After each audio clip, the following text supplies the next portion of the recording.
началника на РПУ в град. Дали има някакво следи? Какво е решение? Аз ще отговоря, действително много по-лесно щяхме да се справим, ако хората, които купиха парцела като общински, бяха предупредили, че това, което е складирано в парцела им, не е тяхна собственост. Защото имаше изменения и така нататък. Вече след закупуване, те казват, в този парцел имаме складирани строителни материали. Дадахме достатъчно срок на лицето, което е складирало тези материали. Беше направена проверка от служители от общинска собственост, защото ние сме направили този проблем. Лицето пое и това му е направено предписание да освободи едномесечен срок тези материали, които са складирани там. Защото и на нашия ни е по-добре. Ако беше преди това, ние имаме една процедура по член 65, не ползване правомерно на общинска, но в момента нямаме общинска собственост. Просто пак е един такъв казус.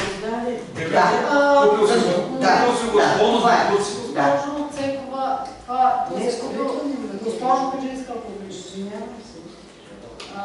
закупва имота от общината. Общински имоти. И общината не знае, че там има складирани строителни материали. Това, който е складирал там материалите, плаща ли някакъв наем на общината? По наредба едно, колко време може да се седи там тези строителни материали? Значи тези строителни материали са поне от 5-6 години. Община Златоград и общинска собственост не мога да кажа, даже и във вашия парцел дойде и заснеме парцела, дали няма да се окаже общинска собственост. Смисъл такъв, че кадастър, границите на оградите, на хората, които са сложени. Ние те първа това правим, дали и парцелите са така. Този парцел на ваша ви, дори колеги ходиха на място, защото отделяха парцел от съседния имот. На място са били колеги, аз като питат колегите от техническа служба, ние не сме и питали тези редовици на кой са. Всъщност освободен покрива на коншиите и всичко от покрива складиран преди 5-6 години там. Били щели имот. Добре, как разбрахте, че е ваш имот да го продаде? Като сега не знаем на кой плочи е имот. Ама приходи единия в старцето си ползва общински имот без пари. Тук складирани материали в общински имот, никакви нямаме нищо. Сега общината разбрава, че това имот е техен. Това е състъпено право на строителство Романова. И хората са знаели, че купуват имота до там. Колеги, като заинтересовани, като те собственици на тази жилищна сграда, ние като собственици на земя, колеги от техническа служба са били на място, разделиха. Значи това е едната втора до ранка оня парцел. Едната част от парцела е частен, другата е с отстъпено право на строеж. Преди да продадем, ние трябваше да изчистим парцела. Вървя цяла година и половина процедура. И никой на общината не е казал, тези складирани строителни материали, които искам да купя парцела, не са мои. Може би ви отсветя на децата, ама пак да попитам. Общината сега чак разбра, че това е техен имот. Добре ме разбрах, че ОПС е отстъпено право на строеж. Обаче тия материали, като отидаха от техническа служба... Да, не, техническа служба отчита. Те не ги видяха материали. Не, те са ги видяли, но не са питали. Нищо това твои ли са или са на федика?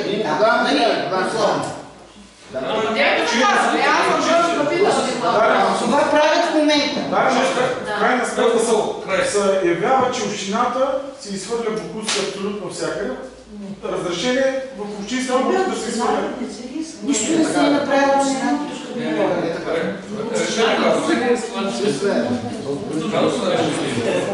Общината дава съответните парцета и свърля. Работи се по въпроса и няма решение. Сега, следващата е жалбата от Гео Милев. Там докъде стигнаме? Дали право въвече на работа? Здрав и жив ли е? Дано да решим. Още не е Няма ли да кажа? Господин Иванов, кажа някой искаш думата. Някой да се изключва. Благодаря. Имам аз конкретен въпрос. Закона за устройство на територията. По-близо до микрофона, ако може. Гледам, че 190 алинея 5, когато няма друга техническа възможност, временни пътища се прокарват и за да се осигури достъп до законно разрешени строежи. Добре. Ми това правим. Това не може ли да разпореди господин кмета, там където го имаше този път, да си го пуснат много, с една заповед, Кой път обаче говорим? имаше път там, от тези къщи. Къщите са законни, всичките са с разрешение за строежи, нали така? СОПС са и там. Така, И трите. достатъчно справа на строежи. Общината е издава разрешение за строеж, а потърпевшите сега след години не могат да преминават. Какво решение? Но не може ли да се пусне временен достъп на тези хора, докато се реши проблема от господин Прав? Това ми е въпрос. Аз миналия път това обясних. Микрофона без. Че ние дори сме тръгнали по тази процедура, която е с по-трайно предназначение, на което срок е същия, какъвто и временния път. Защото този временен път, аз миналия път го обясних, но понеже не цитират членове и така нататък, този временен път върви по същия ред. Прави се трасиране от правоспособно лице. Това правоспособно лице, сега както е констатирало, че къщите не са правилно нанесени. И имаме го вече това, ще се направи вече техническа служба, ще нанесат тези къщи и сега вече това трасе, което искаме, този достъп, докато е общински, всичко е общинско, ние този път не временен, да се го осигурим по надлежния ред. Тъй, че сроковите са едни и същи. А до тогава хората просто? А до тогава хората просто това, което е временно направено. Те са вървяли тук, но тук са имали едни комшийски разбирания и тези първите бяха пред мен. И те казваха, че в татото им е давал, сега те няма да дават. Те дори аз разбрах скоро, че там, където миналия път бяха насипали, тая година дори картоф са. Дори колегите дейност честота не могат да идат да обслужат последните две къщи. Защото по регулация те са долу на Гео Милев, а той има една денизолация от 7-8 метра. Това са ненормални. Ненормални са, но ето 20 години са вървяли неуредено, без това нещо, което цитира господин Иванов. И ако беше на времето това направено, ние нямаше сега да имаме проблем. Това тук стана някаква каша. Не, ама така е. Бомбок. Само да ви кажа, затова хората бягат в чужбина и се отървават от държавата, защото ние не можем да им решим нищо. Ние тук джавкаме се един с друг и няма нищо не можем да решим. Кой чакаме? Чакаме. Ако позволите, това е от 82 или 88 година. Тези хора толкова години са вървяли наистина. Но сега решават, че няма да вървят, сега решават този проблем да се реши. Това са 40 години. се реши на този проблем, Другите, да. Но тръгнали сме да го решаваме, така че може и на тези 40 години, 4 години да идат, но ще търпят. Колеги, нямаме към Следващата на Андрей Мейнос живее на улица Стефан Стамбулов, прословутата улица. Ние ли дойде времето да се случи? Стефан Стамбулов, Андрей Мейнос. Нали имаме отговор? Няма. Какво има? За Андрей Мейнов няма отговор. Има финансиране, няма аванс. Живее на тази улица от 80 до ден днешен. По тази улица не се взимат никакви мерки за подновяване на мръсна канализация, за подмяна на тръби, за вода и асфалтиране. Там имаме финансиране, обаче нещо не бърза. Ами чакайте, господин Кръстева, отборите не са дошли.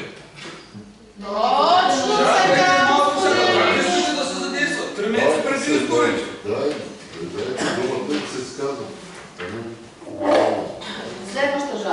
Има ли отговор? Няма. Има отговор. При нас няма.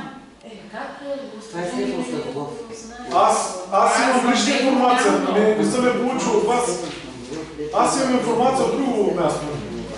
Никой не изпрати за информация.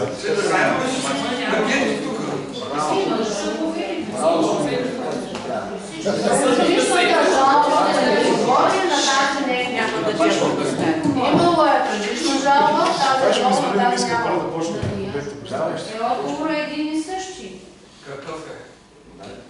Мейте не бърза, не чухте ли да колко? Да, бе, не знаем. Мейте бърза, но трябва да има авансово плащане по споразумение с Министерството на регионалното развитие и благоустройство, за да започне изпълнителя работа. Защо няма една година вече? Не сме получили от Министерството авансово плащане. Защо министъра каза, че вече няма да има такива? Ами, като е казал министъра, може да почне и друг. Мейте бързо. Добре, преди една година беше подписано, една година по-чакаме. Но те не искат да започнат без този аванс. Следваща жалба. Следващата жалба от Анатолий Топалов поради проливни дъждове е пропаднала подпорна стена. Нямаме отговор тук. Госпожо Чолокан, вие сте казали, когато имате готовност, ще дадете отговор. Устно мога да дам отговор. Улица Балганска, статус. Път е, то е селскостопански такъв път в местността Гюрово. Пропаднала е подпорна стена. Веднага сме разчистили общинския път, аварийно-възстановителни дейности са извършени за 1165 евро и сме предоставили 12 кубика бетон на Анатолий Топалов за основите на стената. Естествено, те много повече средства ще бъдат необходими да се укрепи стената, но той иска от 2500. Колкото е искал. Ние сме дали колкото е поискал. Нали е ясно? Това направо, че Ние сме дали колкото е поискал. 2500. Добре, дай отговор да се Да. Следващата жалба от жителите на улица Маврузия, тя е от 9.12.2025. Госпожа Чушва щяла да ни информира, че заседанието на комисията ще бъде след изборите, информиране, че е на 28.5. И да се надявам с госпожо Чушва да разгледате тази подпис или да ви препратите. Имаме. Добре. Колеги, с това се изчерпаха молбите и жалбите. Минаваме към точка трета, мотиви за оттегляне на докладната записка. Може да се процедура по член 15. Да, госпожо Кръстова. Сега, тъй като в момента го няма, кой ще ми отговори, госпожо Борилова, най-вероятно вие. Имам следните въпроси. Докладната записка с входящ номер от 22 януари 2026 година, разгледана на постоянни комисии на 26 януари 2026 година и след това на редовно заседание на 27.1.2026 година. От януари месец до сега, кое обстоятелство налага преписката да се допълни със становище от 3 ОСД и басейнова дирекция? Това ми е първия въпрос.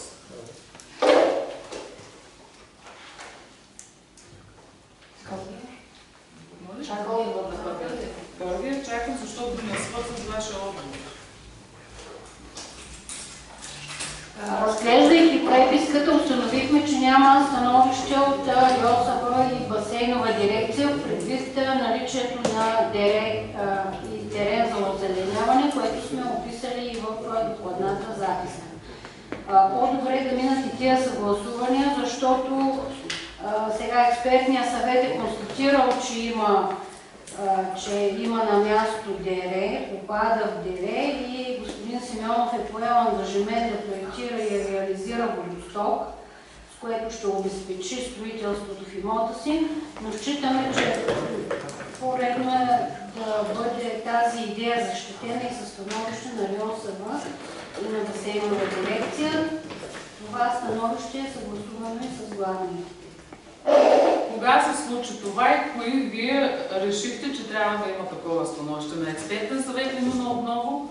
Кои специалисти решихте това, че трябва да мине през басейнова дирекция и кога решихте? На коя дата? И кои решихте? Такава информация сега в момента не мога да ви дам. Защо трябва да се посочват експерти и лица по-добре да има становища, за да е без проблем по-нататъчното реализиране на инвестиционното намерение. От 22 януари 2026 до 18 май 2026, щом сте решили това, не случайно ви попитах, имате ли изпратени искане за становище от РИОСВ и басейнова дирекция, ако имате от коя дата е?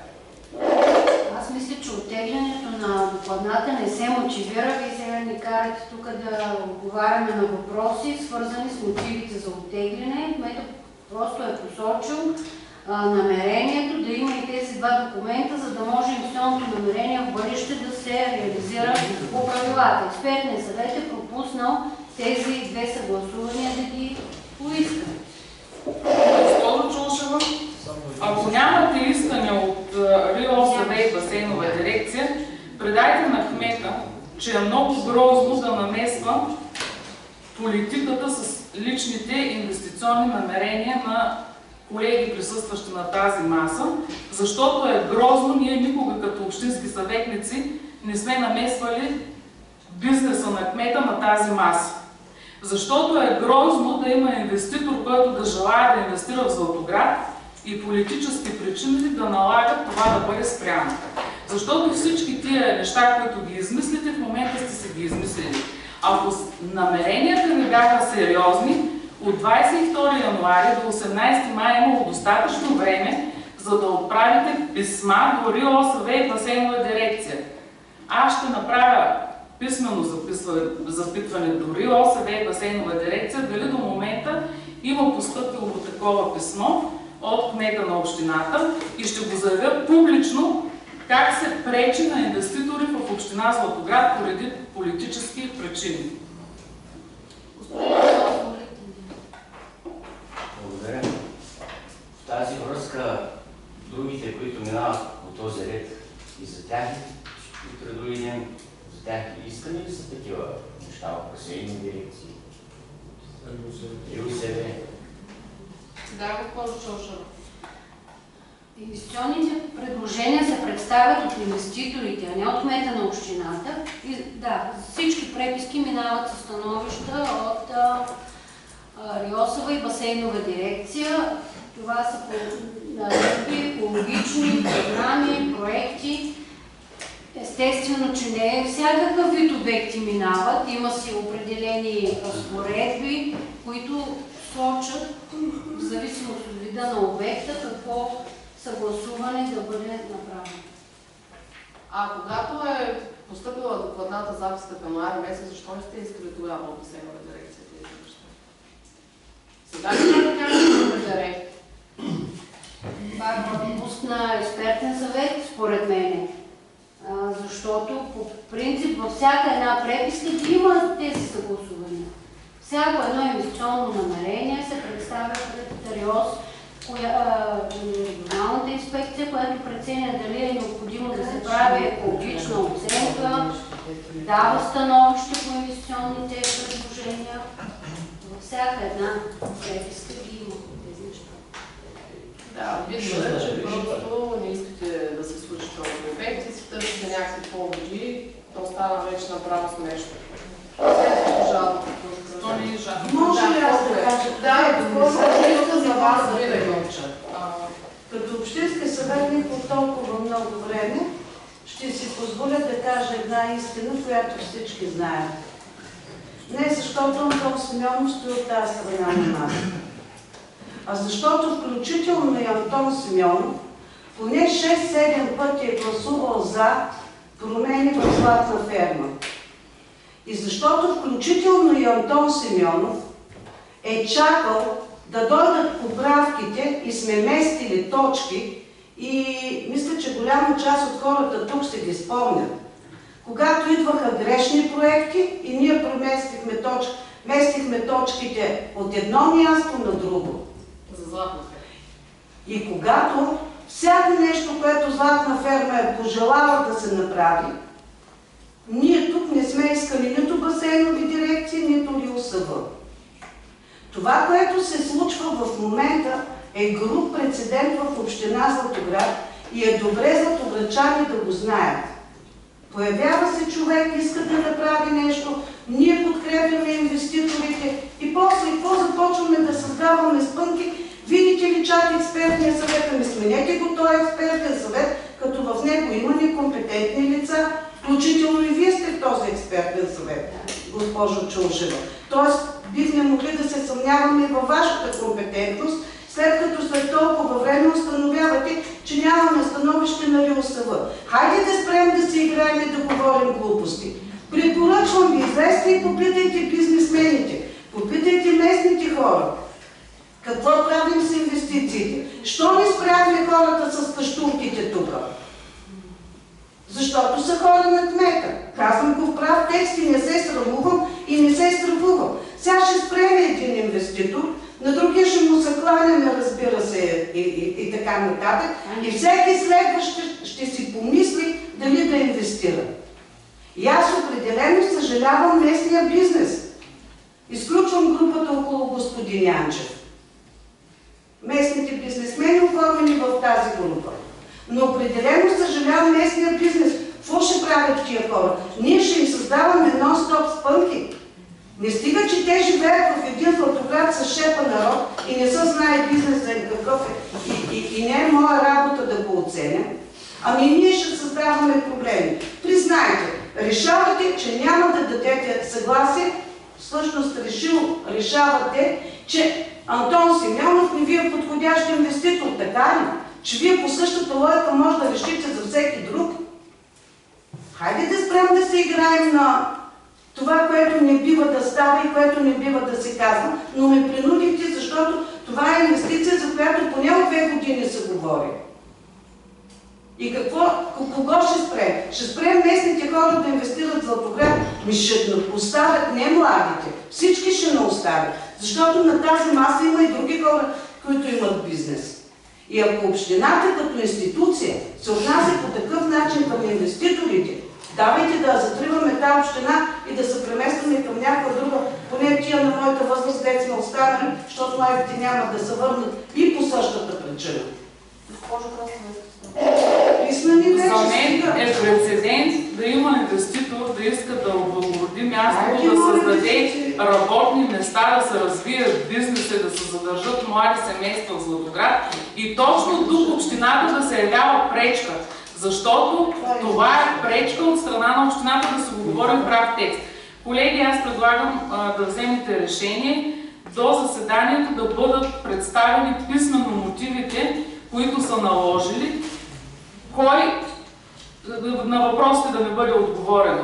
Кога се реши, че това трябва да се изисква от РИОСВ и защо от 22 януари до днешна дата има ли постъпили писмени питания към съответните институции или просто политически се заиграваме. До заседанието писмено да бъде отговорено на тези въпроси. Да бъде дадено писмено становище относно мотивите за оттегляне на докладната. С разясняване на допълнителните въпроси. До заседанието писмено да се отговори. Който е съгласен до заседанието да получи писмено. Да разберете за какво става въпрос. Гласуваме кой иска до заседание, писмен отговор за всички тези неща. 8 за. Против, въздържали се? Няма. Минаваме на почивка искам. Или гласувам, добре. Почивка искам. На вас не мога да ви откажа днес, госпожо. Само днес? Само днес. Не съм няма избрала.